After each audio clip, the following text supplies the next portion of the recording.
Damas y caballeros, hoy en Sombras de la Literatura vamos a hablar un poquito de filosofía. Resulta que existen dos libritos, en realidad es uno dividido en dos tomos. Se llama El pensamiento antiguo de Mondolfo, un escritor italiano. Son dos libros increíbles. Son utilizadísimos en los primeros semestres de las facultades de filosofía. Pero resulta que no todos somos filósofos y no todos estudiamos filosofía. Entonces, pero a veces, a los que nos gustan más que todas las literaturas, a veces nos escapamos, ¿no es cierto? Y nos causa mucha curiosidad, por ejemplo, Nietzsche, Schopenhauer, por ejemplo, Platón, ¿no es cierto? La famosa República de Platón. Entonces, yo creo que sería súper genial en este video, así que un poquito largo. Voy a tratar de hacer dos videos. El primero va a ser sobre el tomo 1 y el segundo sobre el tomo 2, ¿no? Este video va a ser sobre la historia del conocimiento. Y se va a basar en los libros de Mondolfo. El primer libro viene desde los orígenes hasta Platón.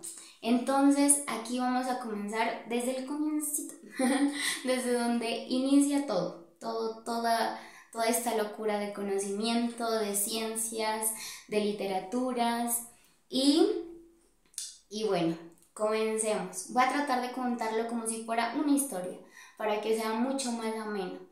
Pero como les digo, sí va a ser larguito porque este sí va a ser un resumen y va a quedar como una reseña del pensamiento antiguo de Mondolfo. Entonces, el libro como tal se llama El pensamiento antiguo, historia de la filosofía grecorromana. Como ustedes podrán saber, Grecia es la cuna de todas las artes, de la literatura, de la filosofía, de las ciencias. Entonces por ejemplo, yo me preguntaba, yo decía, ¿pero por qué dicen que Grecia? Yo amo Grecia, me encanta Grecia y con esto más, pero yo antes me preguntaba, ¿por qué dicen que Grecia es la cuna de todo? O sea, que ahí nacen las ciencias, nacen las literaturas y las filosofías. Sí, antes de Grecia han existido conocimientos, por ejemplo, están los egipcios, están los babilónicos, ¿no es cierto? Están incluso las culturas americanas con sus conocimientos sobre astronomía, arquitecturas, etc. Pero aquí les va la razón. Resulta que la sabiduría griega estaba en pañales cuando ya existía la sabiduría oriental. Hay un pequeño texto de Heródoto que nos dice: los griegos aprendieron de los caldeos el uso del cuadrante solar, del genomón y las 12 partes del día. Aristóteles también nos lo dice, en Egipto, antes que en cualquier otra parte, se constituyeron las disciplinas matemáticas. Y en Egipto también estaban las estrellas siempre visibles, refiriéndose a la astronomía. Pero entonces, ¿qué pasa aquí? O sea, si ya tenemos a Heródoto y tenemos a Aristóteles diciéndonos que antes que Grecia ya existían conocimientos de peso en Egipto, de geometría, de matemática, etc. Entonces, ¿por qué decimos que Grecia es la cuna de todo? Y aquí está la razón. Resulta que la crítica histórica del siglo XIX objetó contra esa creencia que se tiene de que en Egipto ya existía esto y lo otro, o en Mesopotamia o en las Américas, y es por esta razón. No es por menospreciar los conocimientos, sino que verán lo que pasa. Dice, la crítica objetó diciendo que en realidad las culturas orientales no podían dar a los griegos lo que ellas mismas no poseían. ¿Y qué es lo que no poseían? No tenían espíritu científico y procedimiento lógico de la investigación. Esto podrá ya empezar a sonar como muy técnico, pero no es así. Para todo, es que aquí, como les digo, este es el comienzo de todo. Este es como decirles el neolítico del conocimiento, el paleolítico del conocimiento, comienza aquí. En la filosofía, se conoce como la mayor de la ciencia desde siempre, la lógica. La lógica, ¿por qué la lógica es la mayor de las ciencias? ¿Por qué la lógica, la demostración y el espíritu científico? Esto es porque resulta que antes las culturas orientales tenían conocimientos, sí, pero ¿qué pasaba? Sus conocimientos siempre apuntaban a la parte mística, a la parte, por ejemplo, les voy a poner unos ejemplos. Se observó que la astronomía, con todas sus observaciones y registros que tenían estas culturas orientales, permanecieron siendo simple astrología, o sea, apuntaban más a la astrología, con el fin de ser más horóscopos, más revelaciones que astronomía, que ciencia como tal. Otro ejemplo es, por ejemplo, la geometría egipcia. Se limitó a una técnica de medidas para fines prácticos, en especial para la agrimensura, o sea, no se la tomó con tanta profundidad. Por ejemplo, también tenemos las matemáticas también de Egipto y de Caldea, que se detuvieron, nos dice Mondolfo, se detuvieron en los cálculos empíricos, sin elevarse a una exigencia lógica de la demostración. ¿Y esto por qué es? Porque la demostración y la lógica son exigentes. Hacer un trabajo lógico, un trabajo demostrativo, es exigente, ¿no es cierto? Entonces, de aquí entra un punto muy importante que voy a combinar también un poquito de conocimientos con este otro librito, este sí lo tengo, de Arte y Filosofía de Stanislao Zuleta, con los primeros capítulos más que todo porque en este libro Stanislao lo que quiere es relacionar el racionalismo clásico con el arte, pero ese ya es otro, puede ser otro video, pero los primeros capítulos sí nos comienza hablando de esto. Resulta que la ciencia no es democrática. Entonces dirán, ¿cómo así que no es democrática? Pongamos un ejemplo. Galileo Galilei. Por ejemplo, si Galileo Galilei hubiera dicho, creo en esta ley de la gravedad, ¿quién vota porque es cierta y quién vota porque es mentira? Obviamente todo el mundo iba a votar porque es mentira. ¿Por qué? Porque ¿qué pasa con la ciencia desde miles de años? Y es que siempre ha sido censurada, más que todo por la religión, por los dogmas, por las costumbres que se tienen.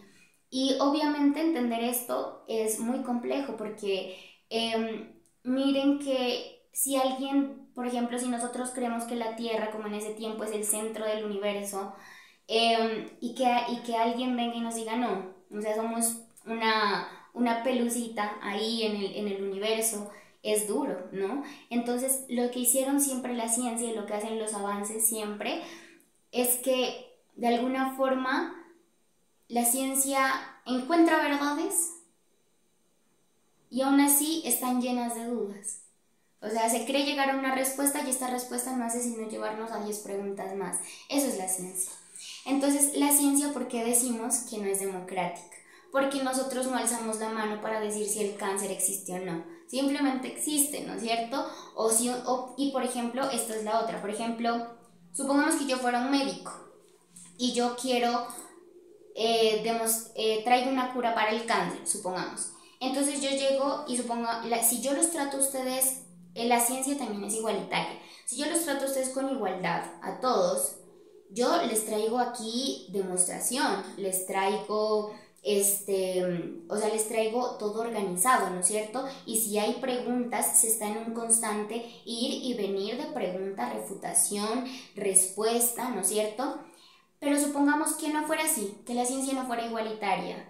Entonces, si el médico se para acá y supongamos que la ciencia tratara como inferiores a todos, al inferior, si la ciencia tratara como inferiores a los otros, al inferior, resulta que al inferior no se le demuestra, no se le trata de demostrar nada, se le manda, se le ordena, se le esclaviza, ¿no es cierto?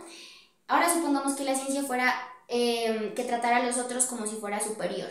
¿Qué pasará ahí? Mirar a los otros hacia abajo y ¿para qué demostrarles algo? Si yo soy superior, o si diría la ciencia, ¿no es cierto? En cambio la ciencia no, la ciencia es igualitaria, por eso es tan buena, porque trata a todos como iguales, se da cuenta que tiene que haber un proceso de demostración y de lógica.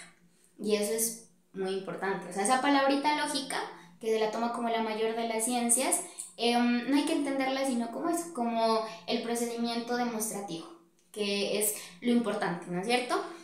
Bueno, entonces, por lo tanto, podemos decir que todos estos conocimientos que tenían las culturas orientales presentan más bien un estadio precientífico, no científico, no astronómico totalmente, no matemático totalmente, no científico, sino precientífico, ¿ok?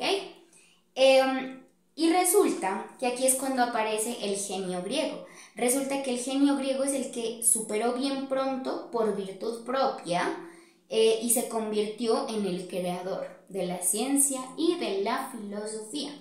Pero antes de llegar a Grecia, antes de decir porque o sea, Grecia a mí me fascina, me encanta. Y sé que en Grecia está, o sea, la cuna, esa cuna griega, esos conocimientos griegos son para estudiarlos toda la vida. Pero antes de irnos a Grecia, vamos a hablar del mito. Resulta que en el colegio o en la escuela, o bueno, por ahí, cuando nos hablan del mito, nosotros se nos hace súper aburridor, o sea, es como que, sí, la Llorona, sí, la pata sola, el padre sin cabeza, el duende y todos los mitos, ¿no es cierto? ¿Por qué? Porque en el colegio nosotros nos dicen, no, pues vaya, dibuje un mito, escriba uno, ¿no es cierto? Pero no, ahorita les voy a mostrar el mito desde otra perspectiva muy diferente, como yo también la empecé a mirar, y es porque el mito en realidad es bellísimo, es algo hermoso, y es por esto. El mito, más allá de cualquier cosa, lo que fue es que fue un agente transmisor de pensamientos entre civilizaciones. Eso quiere decir que el mito fueron conocimientos, a través del mito se transmitieron conocimientos a través de las civilizaciones, se transmitieron creencias, se transmitieron formas de amar, se transmitieron formas de odiar, se transmitieron dioses, se transmitieron formas de adoración, formas de rituales, etc. Pero bueno, pero ¿qué pasa con el mito? Ya, y yendo un poquito más allá, ya un poquito más, poniéndonos más filosóficos, el mito tiene muchos elementos filosóficos precisamente, como por ejemplo, y son elementos que los podemos entender súper fácil, porque las personas cuando nos tratan de explicar algo, siempre tratan de hacerlo de la forma más complicada, con palabras, tecnicismos y cosas muy complejas, cuando no, hay que todo reducirlo a cosas sencillas, ¿no es cierto? Porque como decía Albert Einstein, cuando algo se sabe bien, se lo podemos enseñar hasta a un niño, de lo contrario no se sabe bien. Pero bueno, entonces, uno de los elementos filosóficos que tiene el mito es que nos dan una idea de unidad universal. ¿Esto qué quiere decir? Nos hablan de los dioses, de un dios. O sea, la gente, por ejemplo, ahora las personitas dicen, yo no creo en Dios. O dicen, yo creo en Dios. Pero no hay nada detrás de todo esto. No hay un conocimiento. Por ejemplo, yo miraba el otro día un escrito que decía que un buen ateo se ha leído la Biblia y un buen cristiano está constantemente educándose científicamente o filosóficamente. Pero, o sea, se está en una educación constante. Entonces, ya no es hablar de algo por nomás hablarlo, incluso de un Dios, porque cuando hablamos de Dios o de dioses, nos remontamos a los comienzos del mismísimo hombre, de una necesidad de que exista una unidad universal, ¿no es cierto? Bueno, otro de los elementos que nos aportó el mito son las cosmogonías o la cosmogonía. ¿Qué es la cosmogonía? Para no volverse a confundir, cosmos, pues el cosmos, el universo, ¿no es cierto? ¿Y qué quiere decir eso? Cosmogonía es como el origen del cosmos, ¿no es cierto? ¿Y qué es una cosmogonía? es el paso, es un cuento, en este caso sería el mito. Un mito cosmogónico es aquel que intenta explicar el paso de las tinieblas, del caos, a la luz y al orden. Por ejemplo, la Biblia. La Biblia, en su comienzo, ¿no? Dice, y Dios creó la luz. Ahí nomás ya podemos ver que antes, ¿qué es lo que existía? Oscuridad, la nada. Y de repente hay luz. Eso es una cosmogonía. Y existen cientos de cosmogonías.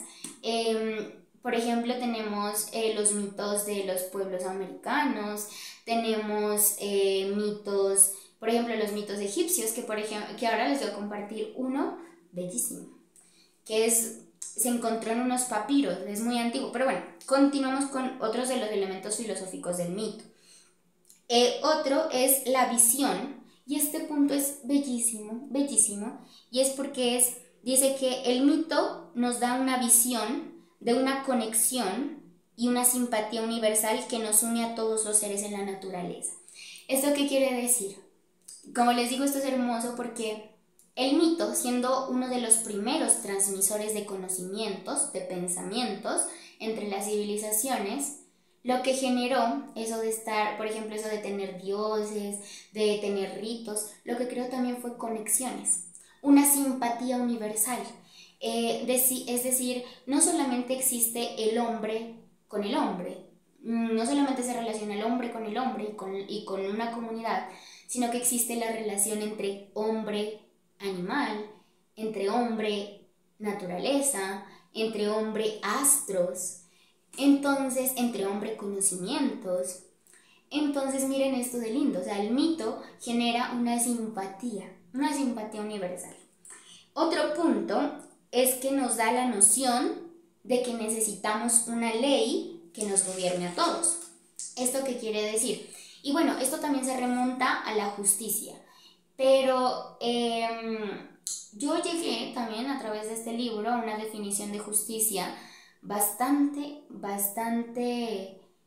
increíble, porque la gente dice y pide justicia siempre, ¿no es cierto? Pide justicia, pide leyes, pide tantas cosas, pero no saben lo que es la justicia, no saben la importancia de una ley. Miren que Sócrates nos decía que una ley tiene que ser duradera, no puede estar variando una ley, porque es estar diciendo que el gobierno, que la legitimidad del gobierno está en constante cambio, o sea, no hay una estabilidad. Por eso decía que las leyes, por eso se dice que existen leyes universales. Por ejemplo, la de amar al prójimo, la de respetar, la de como castigar, que más bien sería como corregir. Y miren que ahorita les comparto rápidamente lo de la justicia. Es que pasa esto. Resulta que así fue como entendí el término justicia, porque a mí me parecía un término muy humano. Pues bueno, la palabra es muy humana como tal, pero yo decía justicia, o sea, ¿cómo definir la justicia? Y resulta que así es como llegué a la justicia, ¿verdad? Resulta que antes nosotros vivíamos, el hombre se empezó a esparcir por toda la tierra, se empezó a extender por toda la tierra. ¿Pero qué pasó? El hombre se dio cuenta que existen fieras más fuertes que él, que el hombre no es el que está acá en la cima de la cadena alimenticia, se dio cuenta de que habían otras fieras que lo podían devorar. Entonces resulta que el hombre se dio cuenta de que tenía que vivir en comunidad. Entonces llegan, supongamos por acá unos 3 hombrecitos, llegan y se conectan con estos otros 3 hombrecitos, pero resulta que estos de aquí tienen una forma de alimentarse, tienen una forma de convivir, tienen una forma de cazar, y estos de acá tienen otra forma. Entonces, ¡pum!, empiezan a haber unas disputas. Entonces, resulta que otra vez vuelven y ¡tam!, se separan. ¿Y qué empieza a suceder en estas separaciones, en estas extensiones que empieza a haber al comienzo con el hombre en el mundo?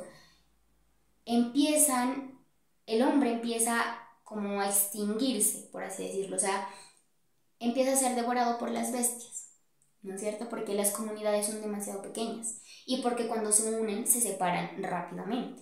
Entonces, ¿qué pasa? Un día el hombre, ya viéndose que tiene necesariamente que vivir en comunidad, porque hay bestias más grandes que él, entonces, cuando crea la comunidad, resulta que todo el mundo hace lo que quiere. Todo el mundo, el bueno es bueno y ya, no se gana nada por ser bueno, el malo pues es malo y ya, y todo el daño que haga pues queda ahí, en la nada.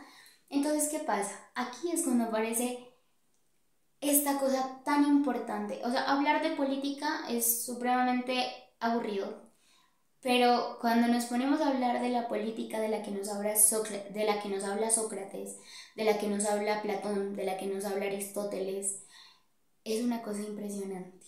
Y eso que no llegando ya a los que son más, como más, por ejemplo, los estoicos, los escépticos, que ya con la política ya son más tajantes, ¿no es cierto? Pero bueno, quedándonos en Sócrates, Sócrates dice que resulta que todo el mundo pues anda loco, ¿no? Viviendo en comunidad, pero loco, cada quien por su lado. Entonces, ¿qué es lo que pasa? Se crean leyes. ¿Leyes para qué? Para decirle al bueno, usted merece ser recompensado, y para decirle al malo, usted merece ser castigado. Y ahí es cuando nace el término justicia. Y dice Sócrates que la justicia no es castigar. Y aquí ustedes me dirán, pero ¿cómo así? ¿No? Y es que dice que la justicia no es castigar, es corregir. Y aquí es cuando pasa algo todavía más loco. Dice, el que comete injusticias, el que roba, el que mata, el que hace daño a los otros, el que comete injusticias es un enfermo del alma, dice Sócrates. Y dice, el enfermo del alma es como un enfermo del cuerpo. Si tú estás enfermo del cuerpo, ¿qué es lo que haces? Vas al médico. Si tienes una enfermedad, vas al médico a que te sane, ¿no es cierto? Pues Sócrates dice que aquel que es injusto es un enfermo del alma, y que el enfermo del alma tiene que ser él mismo el que se vaya a presentar ante el juez para pagar su castigo. Porque no, o sea, porque él dice que si, por ejemplo, si llegan los soldados, lo cogen y todo y lo meten al peor calabozo que existe, listo, se está impidiendo que siga haciendo daño. Pero dice, aquel que está enfermo del alma debería ser él mismo el que vaya y se pare frente a las puertas del Estado.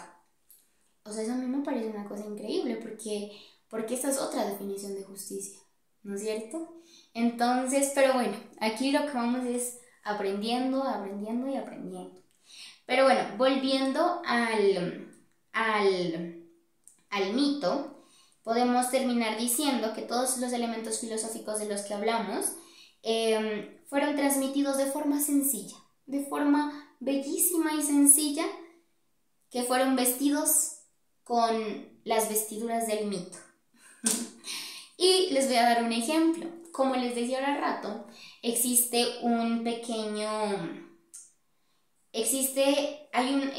se rescataron unos papiros egipcios donde se puede ver, es como un tipo poesía, donde se prueba, con esos papiros se prueba un ejemplo de cosmogonía. Y teorías también cosmogónicas orientales que de alguna forma, directa o indirectamente, terminaron llegando a Grecia, pues porque como ustedes saben, fue en Grecia donde aparecieron, por eso Grecia es tan maravillosa, y es porque fue en Grecia donde aparecieron las dos grandes más bibliotecas que existían en ese tiempo en la historia y que existieron durante mucho tiempo. ¿Y cuáles fueron esas dos bibliotecas? Alejandría, y la otra fue la biblioteca de Pérgamo. Si yo pudiera viajar a un momento histórico, me voy directamente a la biblioteca de Alejandría. Pero bueno, como les decía, este ejemplo es un texto egipcio y a mi parecer es bellísimo. Se los voy a leer y voy a tratar de desmenuzarlo un poquito también. Entonces es cortico. Dice, así decía este texto. Imagínense la calidad de pensamiento y yo digo de ideas. Es que como dice Dante, ¿no? La antigua llama, lo clásico se podría decir, lo antiguo, es tan lindo, es el poder, dice él, ¿no? El poder de la antigua llama. Entonces, pues yo ya quisiera ver un texto contemporáneo que sea una pequeña cosmogonía como esta. Y se las voy a leer y van a ver por qué. Dice, lo que decían los papiros egipcios. Decían, al principio era Nun. ¿Quién es Nun? Una masa líquida primordial. ¿Okay? Entonces, esta es una cosmogonía, el origen. Entonces dice, al principio era Nun. ¿Quién es Nun? Una masa líquida primordial, en cuyas profundidades flotaban confusos los gérmenes de todas las cosas. Eso quiere decir que Nun, o sea, es el comienzo de todo, ¿no es cierto? Y que ahí en Nun flotaba todo, ahí empezó a existir todo. Entonces dice, cuando comenzó a brillar el sol, entonces dentro de Nun, ¿no? Que es masa líquida y que todo está hecho por masas líquidas según este textito, entonces que Nun, ¿no? La masa líquida, dice, de repente comenzó a brillar el sol. Ahora existe un sol dentro de Nun, ¿no? Dentro de la masa líquida. Entonces de repente dice, comenzó a brillar el sol. La tierra, aquí de una ya se va con nosotros, la tierra fue allanada y las aguas fueron separadas en dos masas diferentes. Dice, una de las masas, una masa, entonces aquí tenemos la tierrita, ¿ok?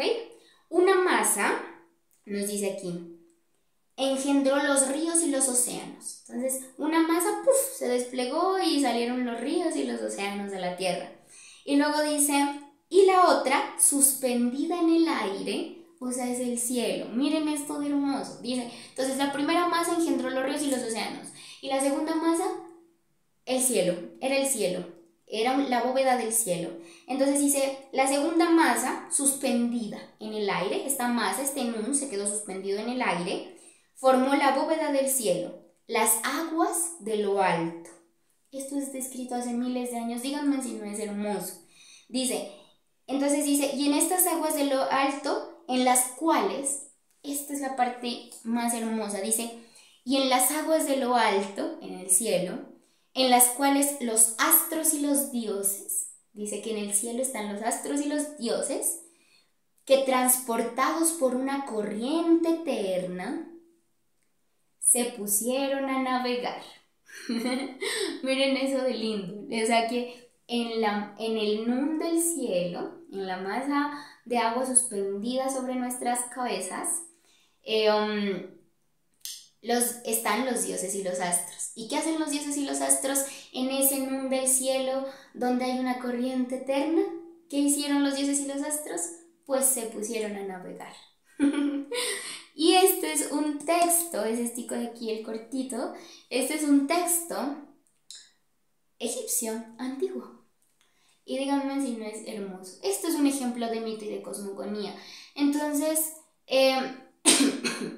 tenemos que darnos cuenta que los mitos no solamente están acá, o sea, los mitos han sido transmisores de conocimientos, el transmisor de conocimiento más antiguo. Y yo espero que con esto ya el mito no se ha visto de la misma forma, o sea, ya se ha visto como algo mucho más bello, ¿no es cierto? Pero bueno, hasta aquí podemos llegar con los orígenes. ¿Qué les parece? Este primer video, como les dije, va desde los orígenes hasta Platón. Aunque yo creo que nos vamos a tardar mucho en llegar a Platón, entonces mejor creo que va a ser una seriecita que quede como más corta de videos para irlos viendo. O la otra un solo video también puede ser, ¿no es cierto? Igualmente yo también hago estos videos para que a mí me queden para la posteridad. Cuando ya esté viejita, mirarme y ya habiendo aprendido más, decir, ve lo que decía. Entonces, pero bueno, como les dije, esto que acabamos de ver ahorita fueron los orígenes. Increíble, ¿no es cierto? Antes de llegar a la parte científica, antes de llegar a la parte filosófica, antes de llegar a las grandes literaturas, hemos visto que hay demasiada belleza en el mito, en los conocimientos que se tenían, y como todo les digo, todo es muy místico, ¿no es cierto?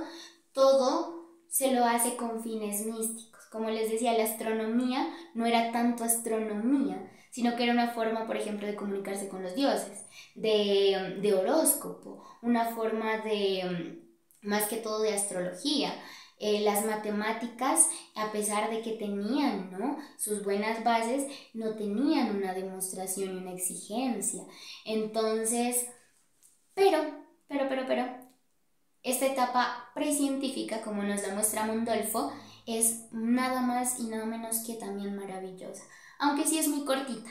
Por eso yo creo que esto es todo lo que podemos decir de los orígenes. Podemos ahondar de pronto en mitos, ponernos a leer mitos, ponernos a discutirlos, de su belleza literaria, pero para a lo que queremos llegar, que es a Platón, y a cómo se fue desarrollando el conocimiento, pues vamos a tener que avanzar, ¿no es cierto? Y dejar hasta ahí los bellos orígenes, tan simpáticos, ¿no? Tan llenos de conexión, lo que decía esa simpatía universal, ¿no es cierto? Bueno, y ahora sí vamos con Grecia. Ahora sí, Grecia, a mí me encanta hablar de Grecia, ¿no es cierto? Bueno, pero Grecia, ahora sí ustedes me dirán, listo, ya entendimos que existían conocimientos antes de Grecia, pero por supuesto, pero que esos conocimientos eran muy místicos, eran muy... y otra cosa, aquí entra una cosa bastante importantísima. Resulta que estos pueblos orientales, en su mayoría, todos, aparte de tener dioses, tenían libros sagrados, ¿no es cierto? Por ejemplo, está la Biblia, otros usaban más que todo lo que le llamaban la Torá, el Corán, está también el Tao Te Ching por parte de China, ¿no es cierto? Pero, como podemos ver, de alguna forma, estos libros no permitían la libertad de pensamiento. Esta es la parte triste, esta es la parte triste y compleja, ya más crítica del pasado de las culturas orientales y de lo que no permitió un desarrollo de grandes conocimientos. Y lo que pasó fue esto. Resulta que cuando existe un Dios, pongamos como ejemplo a los hebreos. En primer lugar, ellos tienen un Dios, ¿no es cierto?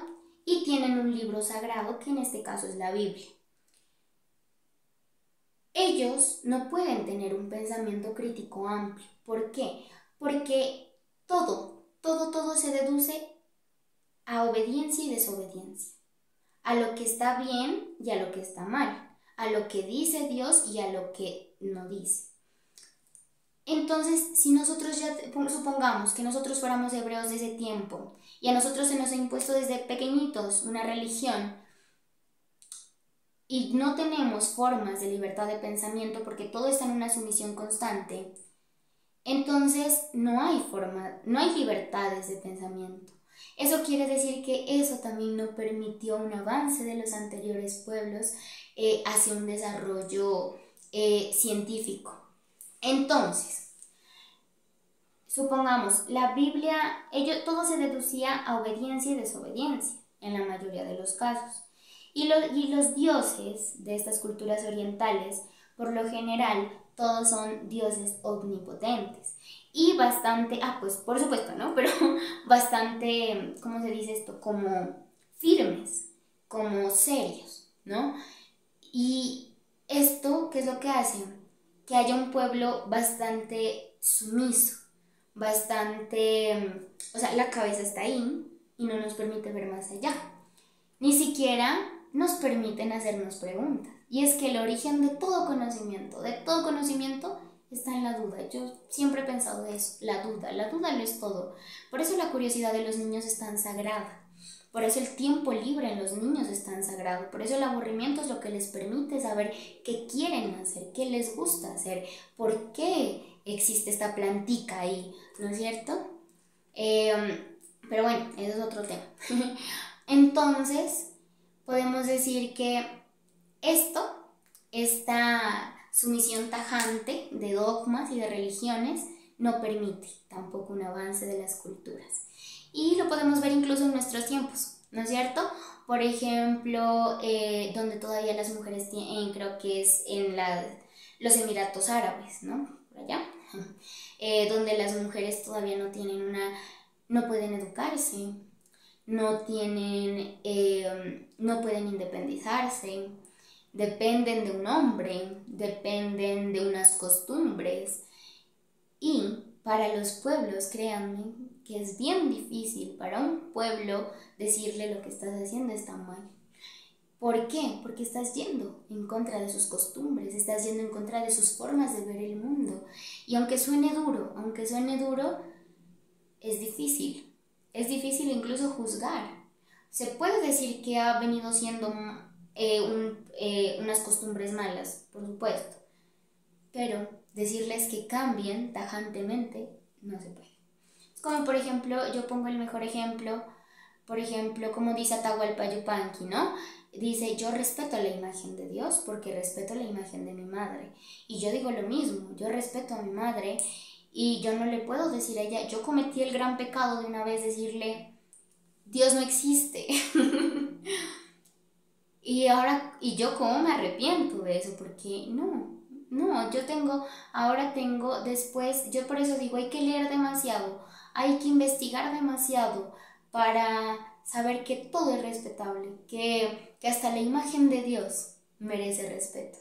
Porque merece respeto la imagen que tiene mamá, porque merece respeto la imagen que tienen nuestros abuelos, nuestro papá. Y yo digo, si la persona es buena, y si esa bondad, y si en esa bondad existe la creencia de un Dios, ¿qué tiene de mal? Igual hay personas malas en todo, en personas católicas, en ateos, en personas con muchísimos conocimientos, pero que con una ética lamentable. Entonces, para mí, Dios no es sino una imagen bastante respetable. Y que en las buenas personas, una persona linda, maravillosa, que a mí me dice, yo creo en Dios, qué belleza, qué hermoso. Pero bueno, volviendo a Grecia, ¿no? Entonces, ahora que ya hemos hablado de los orígenes, de la parte buena y de la parte mala, de por qué no se permitió una libertad de pensamiento, vamos a ver por qué en Grecia sí hubo una libertad de pensamiento. ¿Por dónde comenzamos? Comencemos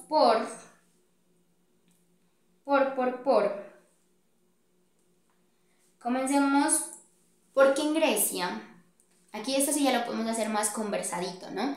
Resulta que en Grecia existen dioses también, ¿no es cierto? Entonces está Zeus, está Hera, cantidad de dioses, ¿no? Entonces allá tenemos a los dioses titánicos, dioses olímpicos, tenemos, bueno, a todos los dioses, ¿no? Dioses. Entonces, ¿pero qué pasa? ¿Cuál es la diferencia entre los dioses griegos y los dioses de las culturas orientales? Resulta que los dioses griegos son muy humanos. Les voy a poner dos ejemplos. El primer ejemplo. Se cuenta que Zeus, para engañar a Hera, que era su esposa, para engañarla, se disfrazaba de lluvia de oro, de animales, para engañar con Hera y salir con otras muchachas más bonitas. Entonces, o sea, ¿dónde vemos esto con Dios?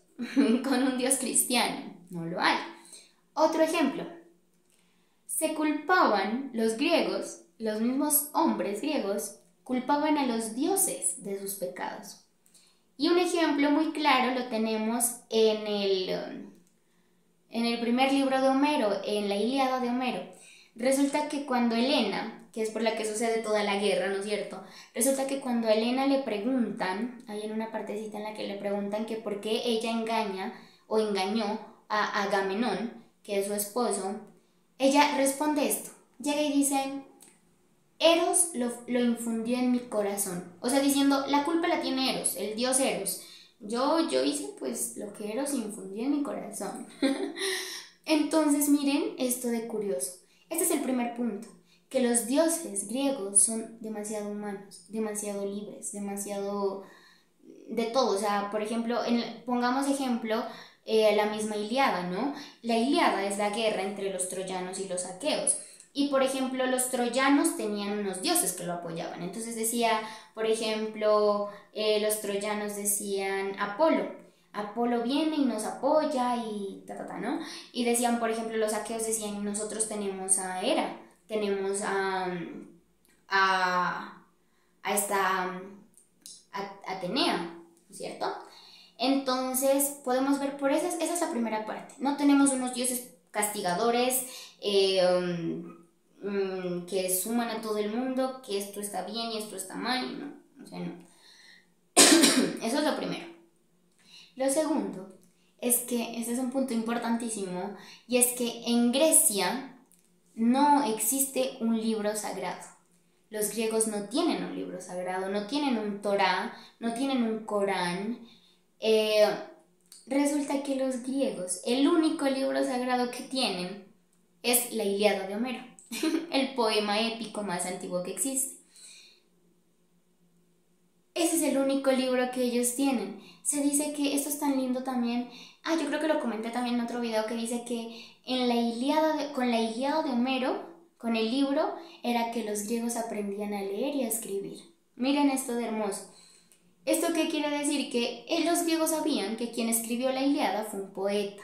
Y ellos pues no se iban a sublevar durante toda la vida a un poeta, ¿no es cierto? Pero sí aprendieron mucho de él. Entonces ya tenemos dos puntos importantes, ¿no es cierto? Primero, no tienen un libro sagrado. Segundo, no tienen un dios tajante, ¿no es cierto?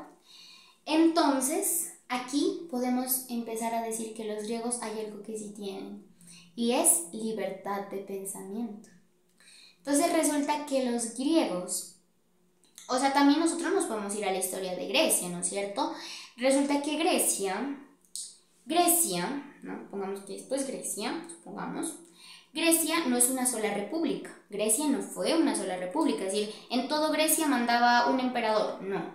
Grecia tenía muchas repúblicas independientes, cada ciudad era independiente. Entonces, por ejemplo, estaba Esparta, estaba Atenas, estaba Ítaca, estaba, bueno, muchas ciudades griegas. Pero entonces, ¿qué pasaba con estas ciudades griegas?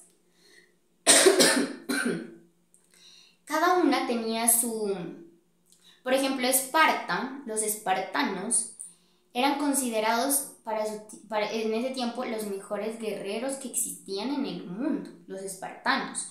Y Esparta era una república guerrera. Pero al mismo tiempo, mientras preparaba guerreros, no tenían una preparación cultural. En cambio, ¿qué pasaba con Atenas? Atenas fue la capital cultural del mundo. Atenas, como les digo, fue Atenas engendró, por así decirlo. No, Atenas se permitió ser una capital cultural. En Atenas existía un templo, o no sé si más de un templo, ¿no? Pero yo sí, lo que sí sé es que existía un templo que a mí me fascina, y es el templo de Delfos, que era el templo dedicado a Apolo. Y en este templito, en este templo, existía un oráculo, la Pitía, que le llamaban, ¿no? La Pitía. La Pitía era una mujer, ¿no? Una mujer que se dice que estaba al lado como de una fuente, como en un pozo. Entonces ella se sentaba con una hojita de laurel en una mano, y en la otra mano tenía como una tacita, se podría decir, para tomar agua. Entonces tomaba el agua, hacía algo con su ramita de laurel y dictaba oráculos. Entonces resulta que alrededor de la Pitía habían 7 sacerdotes, que eran los que traducían los oráculos. Resulta que la Pitía nunca se equivocaba, jamás. O sea, lo que ella decía se iba a cumplir tajantemente. Si alguien se equivocaba, eran los traductores, o sea, los sacerdotes.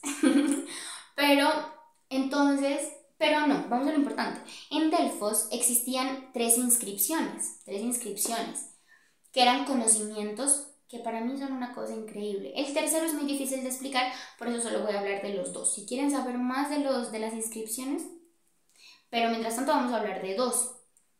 Resulta que la primera inscripción en griego decía, y para mí me parece un conocimiento sublime, decía, conócete a ti mismo. Eso era lo que decía la inscripción. Todo el mundo iba a Delfos para saber cuál era ese conocimiento tan increíble que existía. Y cuando llegaban, era extraordinario para ellos mirar, conócete a ti mismo. Esa era la primera inscripción.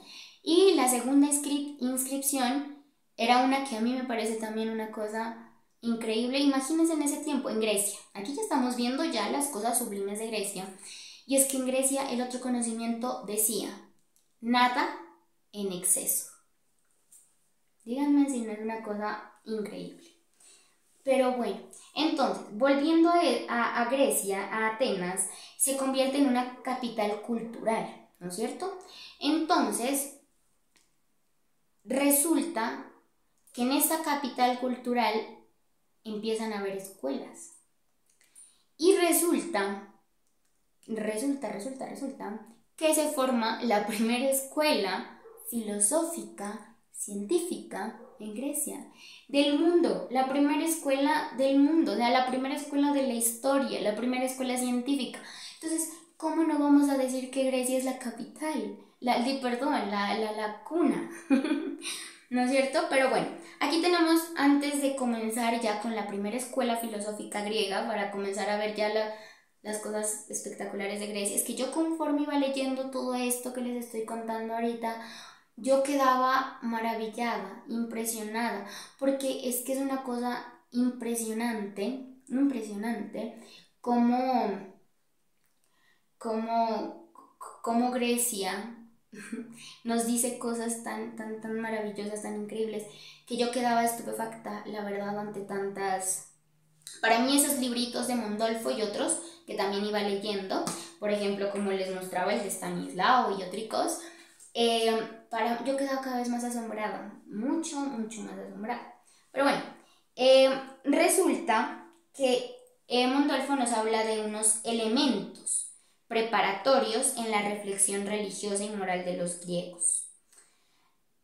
Bueno, estos son unos elementos en los que, como les hablaba ahora rato, ¿no? De que los griegos no tienen dioses no tienen como unos dioses, ¿cómo se dice eso? Sublevantes, sino que ni tienen un libro sagrado. ¿Esto qué permitió a los griegos? Se les permitió una curiosidad. Todo empieza con curiosidad, como les decía hace rato, y admiración. Entonces, imagínense ustedes, para los griegos, no teniendo, porque pues yo creo, ¿no? Que los hebreos, de pronto, ¿no? Supongamos que a los hebreos les decían, bueno, el sol lo creó Dios, la tierra es de Dios, hay que trabajarla, los ojos aquí, ¿no es cierto? Acá está tu esposa, acá están los camellos, aquí para mañana 8 cabras en el monte. O sea, todo lo que nos decían, ¿no? Pero ¿qué pasó? Va con Grecia. En Grecia hubo curiosidad y admiración. Entonces yo pienso que mientras estos otros estaban tan sublevados, los griegos decían como que, wow, el sol sale, así comenzó, ¿no? Lo de, ¿cómo es que se llama? Es una mujer incluso, la que se pone, una mujer griega, no me acuerdo cómo se llama, pero ella es que mira lo del sol, mira que el sol sale y se oculta y todo el mundo creía que la tierra, que todo giraba alrededor de la tierra. Y es ella cuando se da cuenta que no, ¿no? Bueno, voy a tratar de mirar el nombre, Agona, no me acuerdo. No, Ágora, es que es una película, hay una película de ella también, está en YouTube, se llama Ágora, y habla sobre esa chica que les digo, que es de las primeras científicas y filósofas mujeres griegas. Y unos estudios de esa mujer increíbles. Pero bueno, entonces, primer elemento preparatorio para que los griegos tengan esa libertad de reflexión. Curiosidad y admiración. Resulta que cuando comerciaban los griegos, porque comerciaban bastante, más que todo, ¿por qué? Porque esa es otra. Grecia tiene muchas salidas marítimas. Por eso Atenas también fue una capital comercial en su tiempo. Pero ya cuando entró en una decadencia se volvió, bueno, comercial y política. Pero era una ciudad también muy rica, se abastecía mucho a sí misma porque tenía salidas marítimas. Entonces el comercio se permitía demasiado. Entonces dice que cuando comerciaban, veían y como que se llenaban como de emoción, de pensamientos que los preparaban. Así fue como ellos se iban preparando para la filosofía, con la curiosidad, con los viajes, con todo lo que se permitían. Las mujeres eran libres, no eran gobernadas por un esposo, los hombres eran libres, se permitía el estudio, ¿no es cierto? Entonces, hay una frase aquí de Platón, bastante genial, que dice: es característico del filósofo este estado de ánimo, el de la maravilla, pues el principio de la filosofía no es otro, y aquel que ha dicho que Iris, que es la filosofía, es hija de Taumante, la maravilla, no ha establecido mal la genealogía. Pues como ustedes sabrán, la genealogía es la historia familiar, ¿no? Entonces nos dice que aquel que dijo una vez que Iris, que viene a ser representada como la filosofía, es hija de Taumante, que es la maravilla, dice que no se ha equivocado. Y miren esto tan lindo que dice Platón, que es propio del filósofo el estado de maravilla. Que ese es el primero, que eso es lo primero. Y es que a mí me parece increíble también esto porque es muy propio ver a filósofos amargados.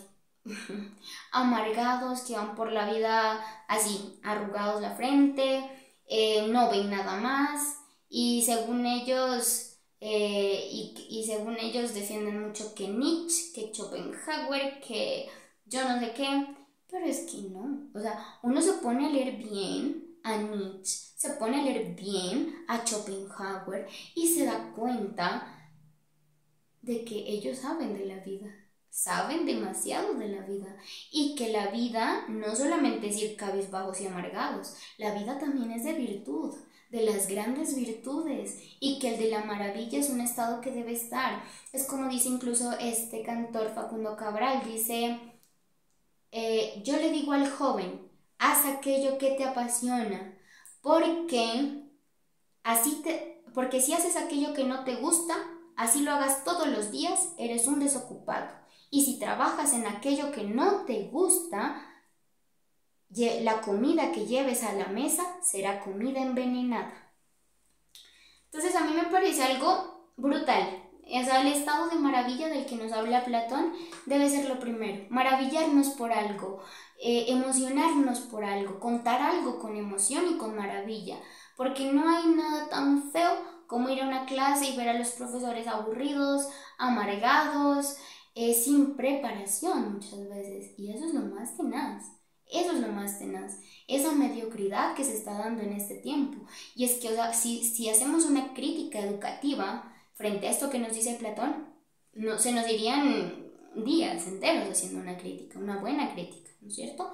Porque pues también hay que mirar factores, no solamente es criticar por criticar y decir los profesores están mal, el sistema está mal, no, hay que ir mucho, mucho, mucho más allá y comprender. A veces no nos queda sino comprender y ese es el paso para solucionar, saber que hay un problema, ¿no es cierto?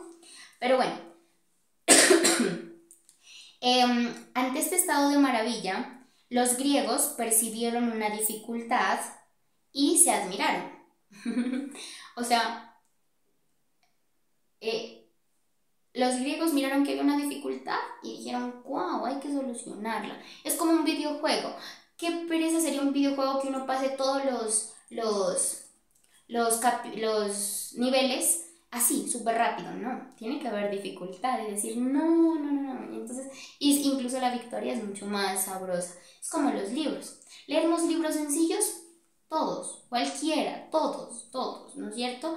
Pero leernos libros complejos, ahí está la virtud. Ahí está la virtud. Obviamente los libros sencillos, estos libros sencillos nos pueden ayudar a desestresarnos, a causarnos un estado de maravilla y así. Pero hay veces que la virtud tiene que ir más allá. Y las virtudes también son la disciplina, también son la exigencia, también son la sabiduría. Y la sabiduría no la encontramos en cosas sencillas. la encontramos en cosas complejas. Y bueno, bueno, continuamos. Por ello, nos dice aquí Mondolfo, el filósofo es también amante del mito, ya que el mito se compone de maravillas. Lo que les decía, en todo hay cosas maravillosas. En Dios, en esa imagen que existe tan antigua de Dios hay cosas maravillosas. En los mitos hay cosas maravillosas. En las filosofías hay cosas maravillosas. En todo hay cosas maravillosas, en todo. Y ese estado de maravilla es el que realmente nos permite tener conocimiento sobre algo. Pero bueno, ya, ok. Entonces, ahora, esta es la pregunta. Esta es la pregunta que si yo pudiera editar videos, yo aquí la pondría grandota, pero no puedo.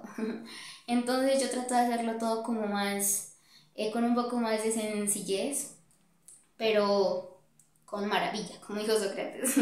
Esta es la pregunta. ¿Quién fue el primero en buscar un principio? Un principito. El principito, no, un principio. O sea, una causa. Una causa. Esta es clave, estas palabras. En buscar una causa de la que derive el movimiento de los seres. ¿Quién fue el primero? Pues el primero fue un griego. Y no es nada más y nada menos. O sea, cuando hablamos de los griegos, ya entremos en personajes. Pero no nos vamos a aburrir. No. Vamos a entrar en personajes, pero vamos a hacerlo también como ameno, ¿no es cierto? El primer griego del que tenemos que acordarnos, siglo X a.C., Homero, ¿no es cierto? Homero, su bellísima Ilíada y su bellísima Odisea. Sus dos textos hermosos, ¿ok? Nos acordamos de Homero. Ahora, ¿quién le sigue a Homero? Hesíodo, se llama Hesíodo. Resulta que Hesíodo, o sea, pudo haber otros antes de Hesíodo, ¿no? Que se hayan planteado una causa o un principio. Pero fue él quien colocó en los seres como principio el amor, el eros o el deseo, como Parménides lo hizo después. Ustedes me dirán, nada, pero eso es muy romántico, muy poético. Pues Hesíodo era un poeta. Él escribió un libro, que a mí me encantaría conseguir, se llama Los trabajos y los días, de Hesíodo. Resulta que mientras Homero escribió esas famosas épicas llenas de maravilla, llenas de elegancia, ¿no? de peso literario, este Hesíodo fue como un poeta como más campesino, como un Whitman, como un Walt Whitman antiguo, como un Eduardo Galeano antiguo, algo así. Pero entonces, Hesíodo dijo, ¿qué es el principio de todo? ¿Cuál es el principio de todo? Y llegó y dijo, el amor, el eros. Y puso al dios Eros como el dios primogenio, como el principio de todo todito. Esto es maravilloso. Y Hesíodo está 2 siglos nomás despuesito de Homero. Homero es del siglo X a.C. y Hesíodo es del siglo 8 a.C. Verán, a ver. Y después vamos a hablar ya de... A ver, un segundo. Sí, a 8 a.C. Por no vaya a confundirme. Acá en esto de las redes puede ser fatal. Pero bueno, Parménides, les muestro, todas estas son mis anotaciones de los libros. Todo libro que leo anoto, hago mapas conceptuales y todo. Por eso me gusta charlar de los libros mejor. Entonces, esto quiero que se vea más como una charla que como una clase tajante de algo. Y que para los que están leyendo este librito o de pronto que están en la universidad en filosofía les pueda servir también este video. Pero bueno, y más a veces no es por un examen, no es por una materia, es por conocer. Es que esto es maravilloso. Yo tengo amigos con los que me siento a hablar de esto y es que son momentos increíbles. Como poder compartir esto también para mí es increíble. Y aunque ya llevamos 1 hora aquí, espero que sea de maravilla, o sea, lo que estábamos mirando.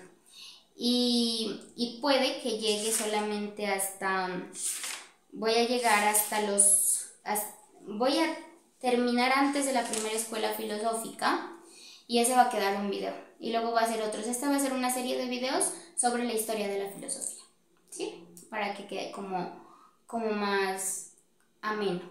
Pero bueno, volviendo. Esta es una frase de Parménides. Parménides nos dice: como el primero entre todos los dioses, ella, la divinidad que rige el universo, creó a Eros. Dice que el primer dios que se pudo haber creado fue Eros, el amor. O sea, esto es bellísimo. O sea, más allá de lo poético, más allá de lo romántico, más allá de todo esto, si nosotros nos ponemos a hablar de virtudes y de fuerzas, hablar del amor es algo difícil. O sea, no solamente de un punto romántico, no solamente de un punto del deseo, ¿no? Porque el deseo romántico es apetitivo, es pasional, incluso podríamos decir que muy banal para la verdadera virtud que es el amor, porque el amor es una virtud gigante, ¿no es cierto? Pero bueno, y Hesíodo nos pone otra frasecita para hablarnos de que el Eros es el primer dios que se creó, y nos dice: el primero entre todos los dioses fue el caos. Bueno, esto es más loco, porque después, si no me equivoco, es Anaximandro, ¿no? Que nos termina hablando del caos. Pero bueno, el primero entre todos los dioses fue el caos. Después la tierra de amplio seno y Eros que sobresale entre todos los inmortales. A ver, después la tierra de amplio seno, miró a Eros sobresalir entre todos los inmortales. Miren esto de lindo. Esto es muy lindo, Pero bueno, y hay otra frasecita, no mentiras. Y así es como nos expresan la necesidad de una causa que mueva y una las cosas. O sea, nuestros amigos de los pueblos orientales tenían una causa, Dios. Por más sumisa, por más cansona que fuese, por más lo que sea, por más limitante, era una causa. Pero acá estos griegos ya salieron con cosas distintas, ¿no es cierto? Ya dijeron, por ejemplo, ya llegó y dijo Hesíodo, que es un poeta, ya dijo la causa, o sea, ya puso, como se dice, estas palabritas, por más sencillas que nos parezcan ahora a nosotros, son demasiado importantes. Porque no es lo mismo decir, ay, el amor, ¿no es cierto? No es lo mismo decir, ay, el amor, a decir, el amor es la causa primigenia de todas las cosas. Ya hay una filosofía en la segunda, ¿vieron? Entonces, todo tiene su profundidad, todo tiene su maravilla, como dijo Platón. Y eso es precisamente lo genial, Pero bueno, entonces es así como con la cosmología inicia la filosofía. Es así. Y se transforma, ¿y en qué se transforma? En antropología. Entonces miren el pasote que estamos dando, ¿no es cierto? Porque, o sea, estamos pasando de una cosmología, de tratar de saber cómo comienza el cosmos, estamos pasando al hombre ya, a la antropología. La antropología es la ciencia que estudia al hombre. Antropos, hombre. En toda palabra que miren, antropos es hombre. Antropología, antropomorfo, bueno, todo lo que miren antropo es hombre, humano, tiene que ver con nosotros. Pero bueno,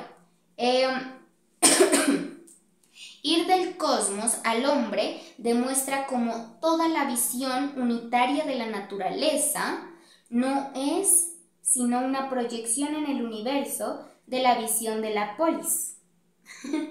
Esto ya es más loco, ¿no? Porque aquí pasamos, wow, así, como una cachetada, pasamos a la polis. Lo que nos quiere decir es que el hombre, supongamos que un hombre solito está en un desierto, solito, está en un desierto, ya se puede cuestionar, se hace preguntas cosmológicas, se cuestiona de dónde sale el sol, se cuestiona por qué se esconde el sol, de dónde sale la luna, por qué se esconde la luna, por qué hace frío y de repente hace calor, porque, no sé, muchas preguntas, ¿no es cierto? Pero, ¿qué pasa cuando ya se reúnen muchos hombres? Resulta que esto es lo que nos quiere decir pasar de un solo hombre, se puede cuestionar el origen del universo, pero muchos hombres ya empiezan a estudiarse a sí mismos, como la antropología. Pero muchos hombres ya que son una polis. ¿Y qué es la famosa polis? Polis es un término griego, muchos términos son griegos, es que, Dios mío, o sea, si se quiere estudiar lenguas o etimologías, para mí la clave está en los griegos y en los latinos. O sea, obviamente si ya te quieres ir a lenguas muertas, pues ya te vas por allá, ¿no? Con los sumerios, los lenguas egipcias, y así, ¿no? Pero tú te vas a dar cuenta de muchas palabras en español, en inglés y así, que van variando. Salen es del griego y pues bien etimológicamente, ¿no? O sea, perdón, la etimología es el estudio de las palabras. Es como la historia de las palabras, de dónde salen. Entonces, por ejemplo, un ejemplo es el famoso filosofía. Cuando la típica clasecita que nos dicen filosofía, nos escriben en el tablero, ¿no? Filosofía. Y pum, le hacen aquí una rayita y dicen filosofía. Viene del filos y del sofos.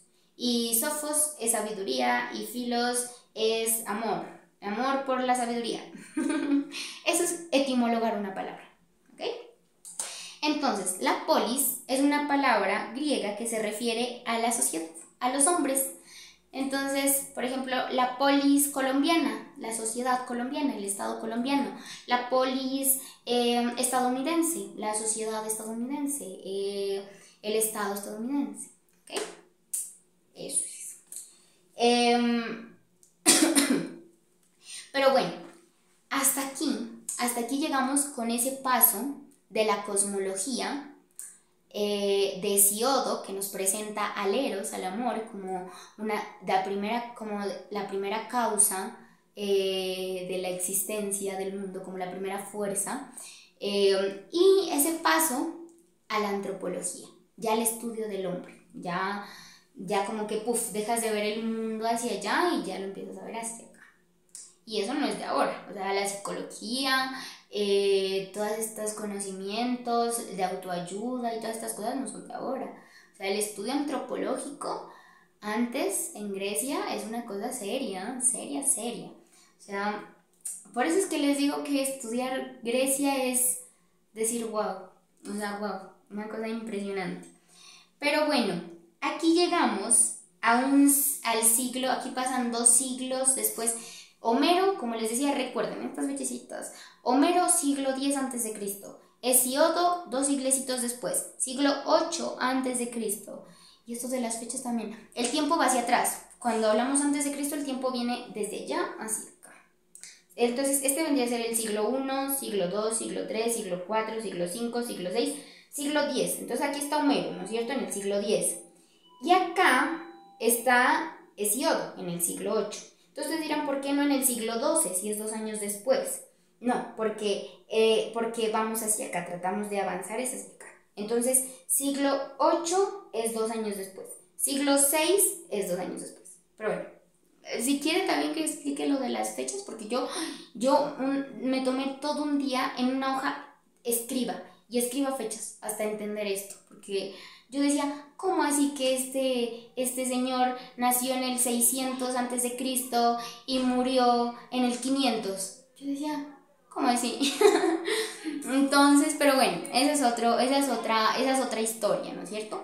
Pero bueno, aquí pasamos a 2 siglos después, como les decía, y es que pasamos a hablar, y este tema, no nos confundamos, solo es un nombre. Pasamos un siglecito después, al siglo VII. Y aquí aparecen nada más y nada menos que, no se me vayan a olvidar de esto por favor, y es los órficos. Los órficos.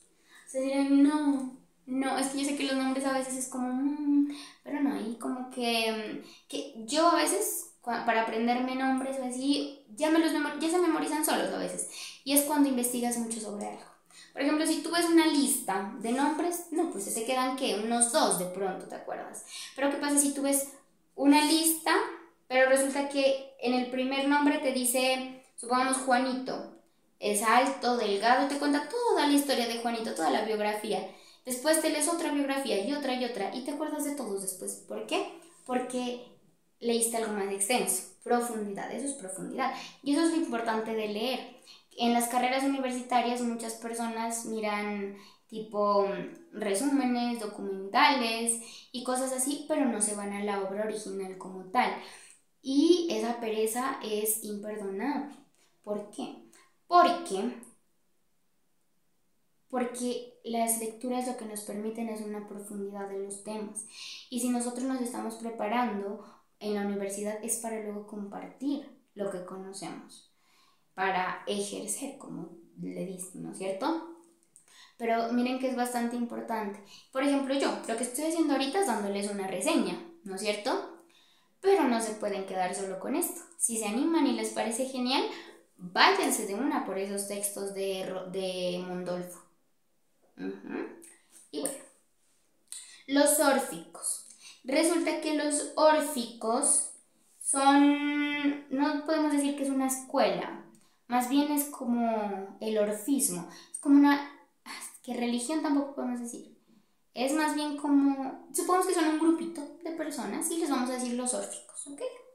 Entonces, los órficos creían que los primeros seres divinos, y esto es increíble también, porque para creerlo de miles de años, ya plantearse estas cosas, los órficos creían que los primeros seres divinos fueron el caos, la noche, la función cósmica de Eros, las generaciones divinas.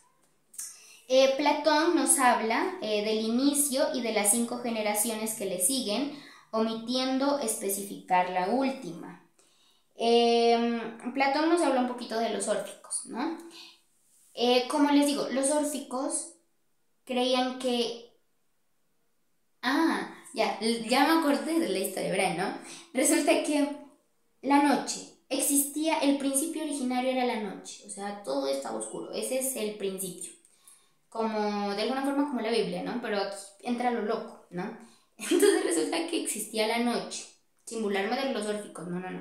Existía la noche. Y en medio de la noche existía un huevo cosmogónico del que nació Eros. Otra vez Eros. Entonces, imagínense, los órficos. Aquí con esto ya se acuerdan de los órficos. Los órficos creen que el principio es la noche, que en el medio de la noche existió un huevo cósmico y del huevo cósmico nació Eros. Ese es el primer dios. Y que luego de nacer Eros nació Urano y Gea, o sea, la tierra y los cielos. Sí, ¿no? Gea es la diosa de la tierra y Urano es el dios de los cielos. Luego nació el océano y Tetis. Luego nació Cronos, Rea y los hermanos. Luego nació Zeus, Hera y los hermanos. Y finalmente, que es el punto 6 del que nos habla Platón, nace Dionisos, con el cual se interrumpe el orden del canto, dice. Pero bueno, también existe, ¿no? Aparte de la teogonía órfica, esto es una teogonía, recuerden. También existe, aparte de la teogonía órfica, la teogonía de Jerónimo y Helánico. Jerónimo y Helánico, donde las materias primordiales son Cronos y Ananke. También existe la teogonía rapsódica, donde el tiempo es generador de los seres. Pero bueno, esto es un paréntesis, esto lo pueden tomar o no, pero el todo es acordarse, o sea, estos de acá son teogonías órficas, ¿no? Que varían un poquito. Pero la teogonía órfica principal es esa, la del huevo cósmico y Eros como el dios primogenio, el principal, y luego ya van apareciendo Urano, Gea, Zeus, todos los dioses griegos. Pero bueno, a ver. Después aparece, esta es una partecita, según esta partecita, aquí nos vamos a tomar un pequeño espacio para hablar de los problemas relativos al hombre. Los problemas relativos al hombre. Primer punto. Primero, el problema del mal. O sea, aquí lo que nos hace Mundolfo es una serie de problemas, pues como lo dice, ¿no es cierto? Relativos al hombre, ya lo que el hombre empieza a analizar, ya los problemas que se plantean, ¿no es cierto? Pero bueno, el primero es el problema del mal. La idea de una culpa y de un hado ineluctable o de una voluntad divina. ¿Esto qué quiere decir? El primer problema que se plantea al hombre desde hace miles de años es el problema del mal. O sea, saber que no solamente existe una fuerza buena, sino que también existe una fuerza mala. Y ahí aparece una idea de culpa. O sea, que si se hace el mal, ¿qué pasa? Pues nos culpamos o merecemos algún tipo como de castigo, ¿no es cierto? Y luego, ¿qué pasa? Sabemos que merecemos un castigo. Y sabemos que existe la muerte, un hado, lo que le llaman el hado. El hado es la muerte. Un hado ineluctable, o sea, un hado que como sea vamos a morir, ¿no? Porque sí, porque no, pero como sea morimos. Y también se plantea ese problema de que hay una muerte. O sea, de que existe el mal, de que existe la culpa si se hace el mal, de que existe la muerte para los que hacen el mal y de que existe una divinidad que tiene voluntad. O sea, que nos puede castigar o que no nos puede castigar, ¿ya? Entonces, eso es el primer problema, ¿ok? El segundo problema, aparece una responsabilidad humana. Ya no se culpa. Aquí esto es bien importantísimo, o sea, estos son avances también diría yo, porque verán, ¿no? Aquí en esta parte donde ya hay una responsabilidad humana, ya no se culpa a los dioses, ya no se culpa a los dioses, sino a la voluntad del hombre. O sea, esto es más tenaz, porque aquí ya entra a velar lo que les hablaba, ya se pasa a ese problema antropológico, a esos pensamientos antropológicos, a esos estudios antropológicos, o sea, del hombre. Ya se empieza a estudiar al hombre. Ya se dan cuenta de que sí, existe una divinidad, pero que ya no tiene la responsabilidad de todo. Ya tengo voluntad yo también, y yo también puedo hacer el mal y puedo hacer el bien. ¿Y qué pasa si hago el mal? ¿Con qué voy a ser castigado? Hay una divinidad. Entonces, todas estas cosas. El tercer punto es que aparece una ley de la justicia, dike. Los griegos le llamaban dike, que es pues, una ley de la justicia, y la infaltabilidad de la sanción. O sea que existen leyes o una ley y que si no se cumple hay una sanción. O sea, el hombre ya se empieza a darse cuenta ya de todas estas cosas, directa o indirectamente. Entonces aquí hay una pequeña frase de Hesiodo que dice: porque tal es la ley que el hijo de Cronos ha instituido para los hombres, los peces, esta es la ley, los peces, las bestias salvajes y las aves devórense entre sí, porque entre ellos no existe la justicia. Pero a los hombres se les ha dado la justicia, que es el mejor de los bienes. De esta frase también, o sea, podemos hacer un análisis bastante profundo, bastantísimo. Pero vamos a hacer un análisis chiquitico por encimita, y es que dice que la ley suprema, y es que esto es bien importante, o sea, aquí nos podemos adentrar a Sócrates y bueno, poco de gente, pero dice los peces, dice, ¿no? La ley es que los peces, las bestias salvajes y las aves se pueden devorar entre sí mismas. ¿Por qué? Porque no tienen razón. ¿Por qué? Porque no tienen un concepto de justicia. Dice, pero los hombres, pero los hombres se les ha dado la justicia, se les ha dado la razón. Entonces, y este es el mejor de los bienes.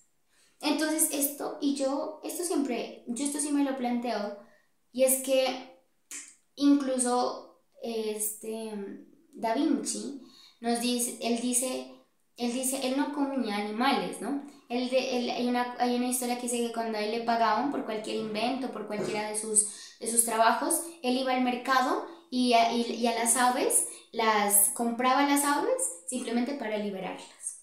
O sea, maravilloso, ¿no? Pues Leonardo da Vinci es uno de los hombres más maravillosos que han existido, pero aparte de esto, Leonardo da Vinci no comía carne, él no comía carne, él era vegetariano. Y hay una frase de él que a mí me encanta, que dice que no hay que él no quiere ser un cementerio andante. Entonces mucha gente dirá, no, o sea, esto de las carnes y esto es otro tema, yo lo sé, pero lo podemos relacionar, porque todo es un acto de simpatía, creo yo, todo. Hasta el mismo conocimiento es un acto de simpatía. Levantarnos en la mañana, saludar, querer a nuestras familias, trabajar, es un acto de simpatía por nosotros mismos, por los otros, estudiar, todo. Pero entonces yo me pongo a pensar y digo, es cierto, entre los animales no podemos hablar de matarifes, porque por ejemplo en muchas peleas vegetarianas se mira que dicen, ah no, pues el animal sí come animal, pero pues es que animal come animal porque no tienen razón, porque dice, hay una frase que me encanta, que está en el Conde de Montecristo, que dice, ponle, supongamos aquí este es un llano, entonces supongamos que este es un llano, entonces ponle un pedazo de carne y vas a ver cómo las fieras van a llegar a devorárselo. Con el simple olor de la sangre, ellos ya saben que lo que tienen que hacer es llegar y comérselo. Pon un pedazo de carne al hombre, crudo, lleno de sangre aquí. El hombre siente hastío y es lo que debe sentir. No porque las leyes humanas le nieguen el comerse ese pedazo de carne, sino porque se lo niegan las leyes de la naturaleza. Y es que este ya es otro level de conciencia, mi gente, porque la verdad, llegar, o sea, en este mundo tan consumista en el que vivimos, llegar a entender que el sufrimiento animal, que los animales no son una empresa. Es que hay un escritor colombiano, ¿no? Fernando Vallejo, más allá de toda la tiradera que tiene contra la religión y la política, la parte humana es intachable. Para mí es intachable la parte humana de Fernando Vallejo. Y es que él dice, ¿no? Él dice, debería de acabarse la industria porcina, la industria vacuna, y él dice algo hermoso, que aunque suene muy poético, para mi parecer es bellísimo. Él dice, el cerdo es mi hermano, el caballo es mi hermano. ¿Y por qué es mi hermano? No porque hay que mi mascota, no, porque es mi hermano, porque siente dolor, como yo lo siento, porque los animalitos sienten frío, sienten hambre, sienten dolor, y para ellos la vida y la muerte también es una angustia, como a nosotros. Entonces, o sea, tomar conciencia de esto, yo digo, ya es otro nivel. O sea, saber que un animalito no merece estar en una prisión de centímetros donde solo quepa él y donde esté, por ejemplo, las gallinitas en jaulitas para estar pariendo huevos, o las vacas para estar dando leche y luego matarlas para el cuero o para la carne. Pero este proceso de dejar de ser, como dijo Leonardo da Vinci, de dejar de ser tumbas, dejar de ser tumbas, de seres vivientes, es un proceso de fuerza y de conciencia. Por ejemplo, yo hace 2 años que no como carnes, entonces, y fue un proceso, claro que fue un proceso, porque pues pues todavía soy muy, muy joven, y fue en pandemia, en 2020, y para mí fue difícil, porque pues, pero bueno, ese no es el punto. El punto es que aquí podemos ver cómo nos dice que las bestias y todo se puede devorar entre sí, pero que el hombre, que se le ha dado la justicia, que es el mejor de los bienes, tiene que saber comportarse. Y es que, Dios mío, nos hacemos daño entre nosotros. Pues no es normal, ¿no? Pero se ve como normal ese daño al resto, si somos capaces de dañarnos entre nosotros, ¿no es cierto? De tanta guerra, de tanta matanza, ¿no? Como si todos no fuéramos humanos. Pero bueno, esa ya es la parte ética. Cuando lleguemos por ejemplo, a Sócrates o así, nos vamos a dar cuenta que la parte ética es una cosa tajante. Pero bueno, Y que más allá de decir, ay, yo soy buena persona, ay, yo soy muy simpática, ay, yo soy muy amable, más allá existen virtudes que nos exigen más. Y que no se trata de quedarse en, ay, yo soy bueno, ay, yo soy bondadoso, sino en ir más allá. Y saber que existen virtudes, listo, la bondad hermosa, la simpatía bellísima, pero que más acá está la virtud de la misericordia, de la sabiduría, la virtud de la disciplina, la virtud del amor, que el amor no es apetitivo, ¿no? No son las pasiones, no son el deseo, no, esas son otras cosas, el amor está por acá. Entonces, o sea, la invitación siempre es a apuntar a las pasiones más altas, no a quedarnos en yo soy bueno y a veces mucha gente cuando no quiere cambiar algo dice, es que déjame, yo soy así. Esa cárcel del yo que no nos permite avanzar. Pero, pero bueno, todo esto es bastante importante, todo esto de la ética, pero lo vamos a ir dejando para Sócrates. Bueno, el hombre que hace daño a los otros es el artífice de sus propios males, nos dice también el queridísimo Hesiod. Bueno, el cuarto problema es el misterio del destino insondable al hombre. ¿Esto qué quiere decir? Aquí hay una frase de Simónides de Amorgo, que nos puede ilustrar. Esta frase para mí es una cachetada. Yo creo que cuando la leí, para mí fue como ¡puf! Hay cosas que a mí me llegan ya como que me hacen llorar incluso, que me hacen estremecer mucho, porque ya son cosas que uno dice, es verdad, o sea, es verdad, o sea, es como cuando Goethe nos dice, ¿cómo es que dice esa frase? Dice, oh humano orgulloso, dice, oh hombre orgulloso, único hombre orgulloso, dice, ¿cuál va a ser tu desgracia cuando te des cuenta de que no existe idea sabia o necia que ya no haya sido concebida antes? O sea, diciéndonos, ya nada hay para hacer, ya todo se ha hecho. y ya lo que se puede hacer ahorita tiene que ser maravilloso, increíble.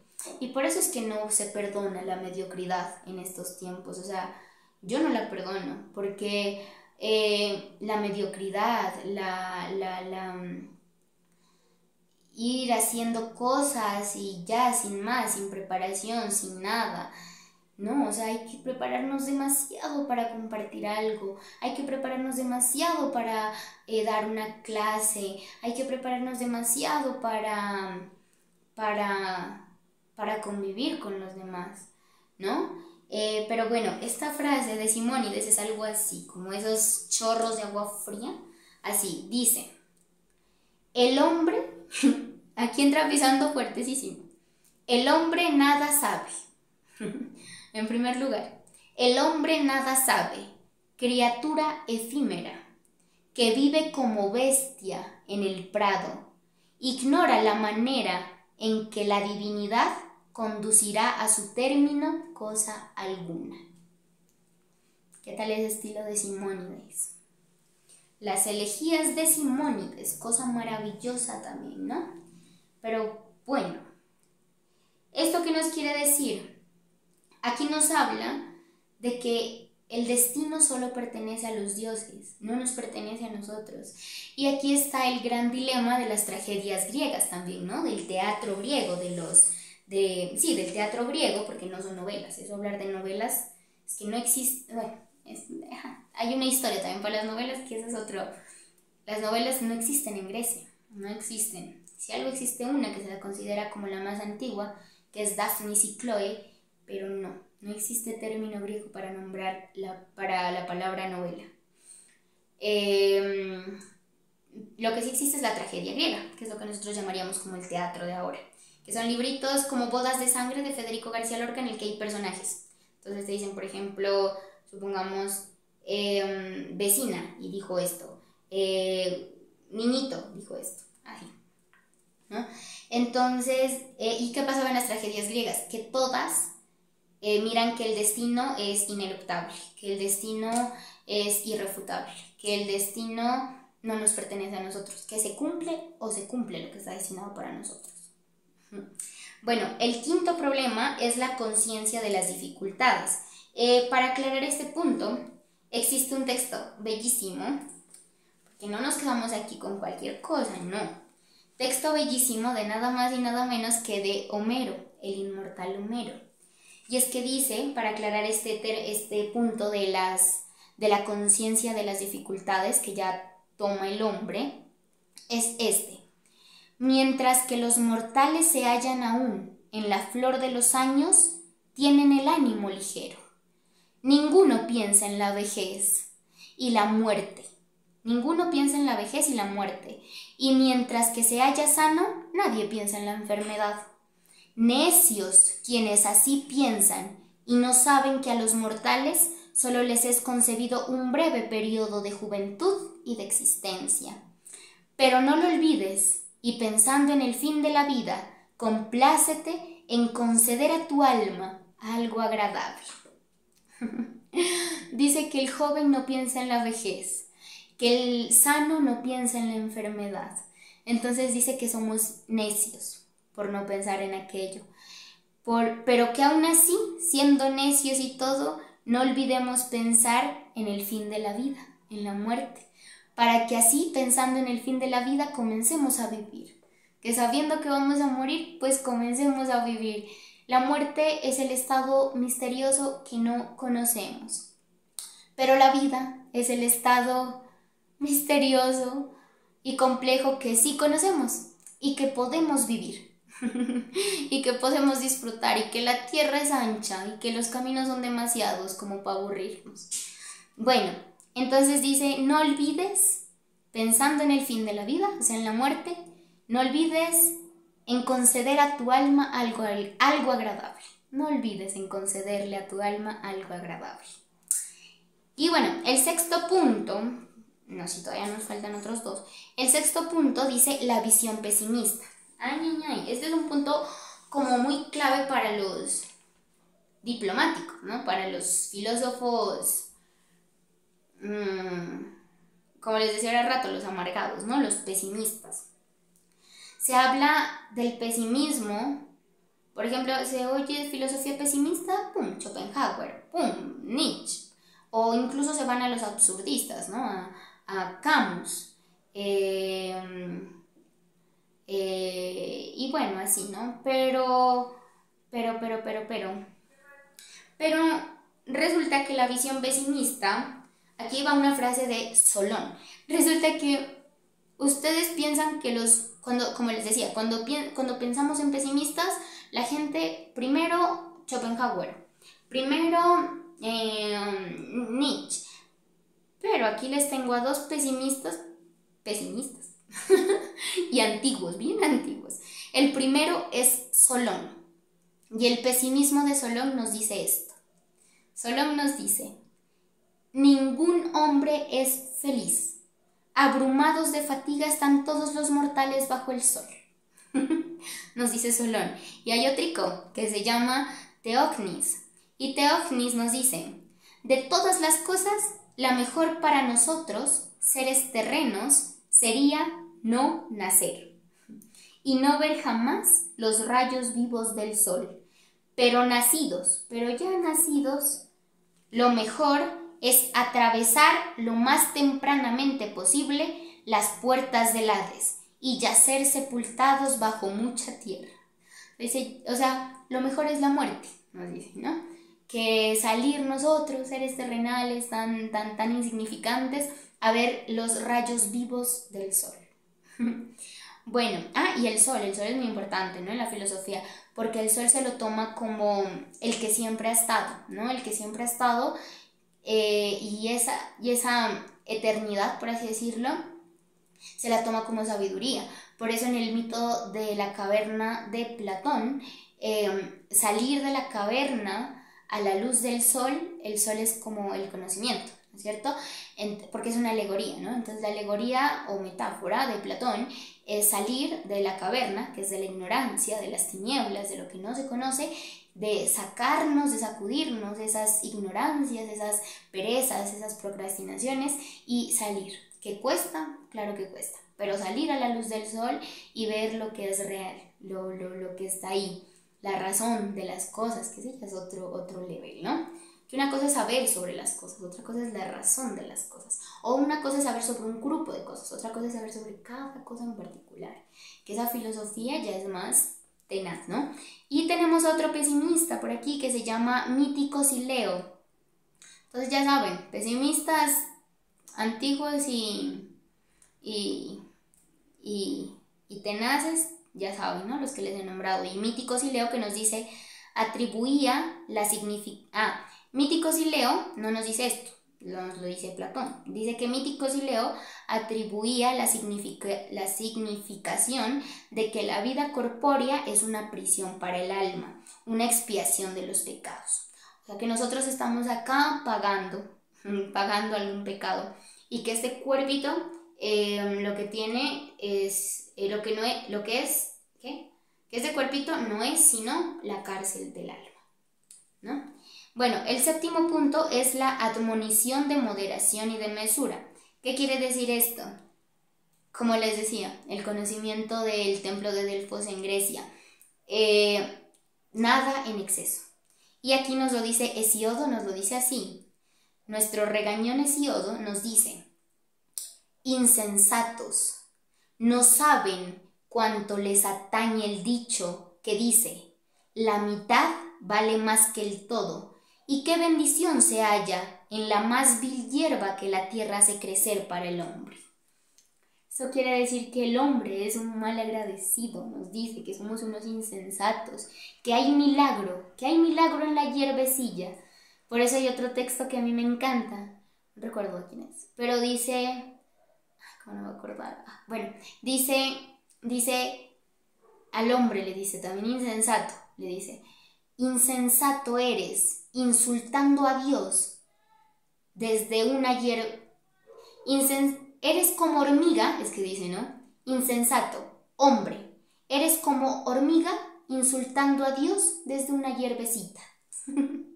O sea que somos pequeñitos para hacer tanto mal, pequeñitos para quejarnos tanto, que hasta en una hormiguita hay milagro. Whitman, ¿no? Whitman tiene unos versos bellísimos que dice, hasta la articulación más pequeña de mi mano deja en ridículo a la más grande de las máquinas.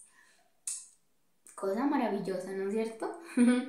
Pero bueno, y así desde tiempos antiguos han habido grandes sabios, ¿no? Como Tales de Mileto, Pitaco de Mitilene, Díaz de Priene, Solón, Clobolo de Lindos, Misón de Quenas y Quilón de Esparta. Pero bueno, el octavo punto del que les hablaba es el alma y su inmortalidad. Pues este punto sí...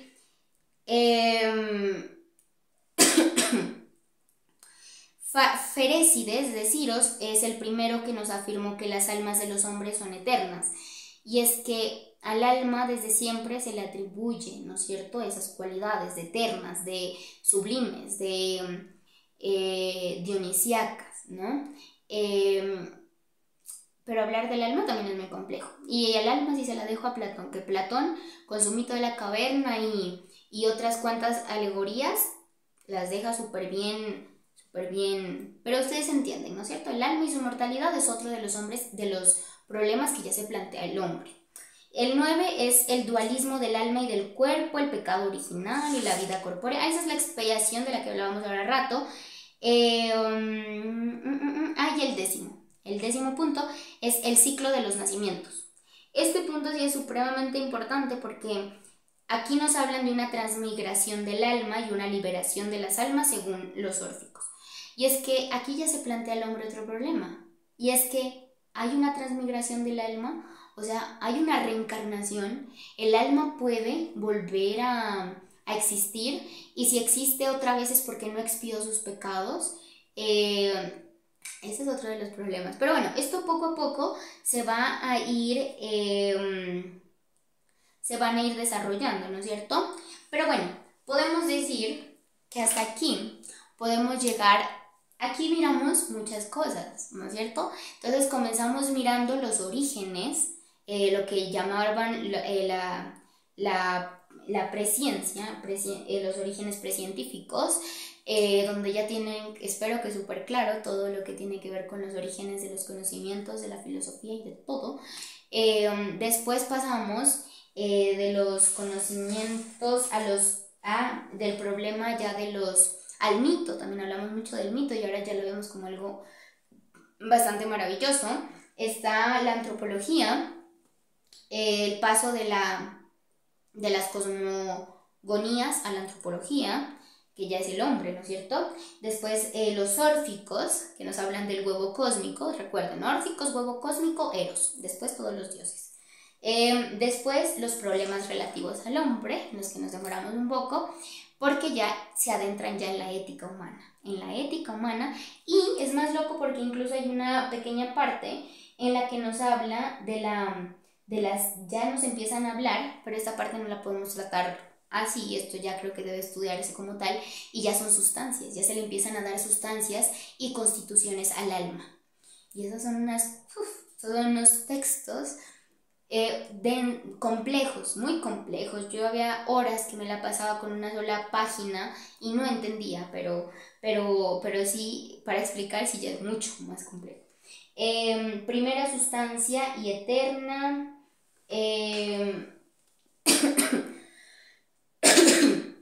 Aristóteles nos dice que existe, entonces el resumen, ya, vamos a hacer el resumen y a continuación yo grabaré el video para comenzar con las escuelas filosóficas. Entonces, en este resumen, aquí va. Primer punto, primera sustancia eterna, o Dios, ¿no? Sustancia o Dios. Segundo punto, de la sustancia a la causa. Pasamos de una sustancia a una causa. ¿Por qué? A un movimiento. ¿Por qué? El tercer punto, pasamos de una causa al fin. O sea, ¿cuál es el fin de esa causa? Y ahí es cuando entra la cualidad más bella y por la que se diferencia el ser humano frente a los animales y por el cual se debería de comportar como tal, que es la inteligencia y la razón. Entonces, para esto Aristóteles le atribuye a la introducción este tema de que Empédocles haya hecho intervenir el amor y el odio para actuar sobre los 4 elementos materiales, pero eso es otro tema. Empédocles es increíble y ese sí lo vamos a entender, eso de los 4 elementos y las 2 fuerzas.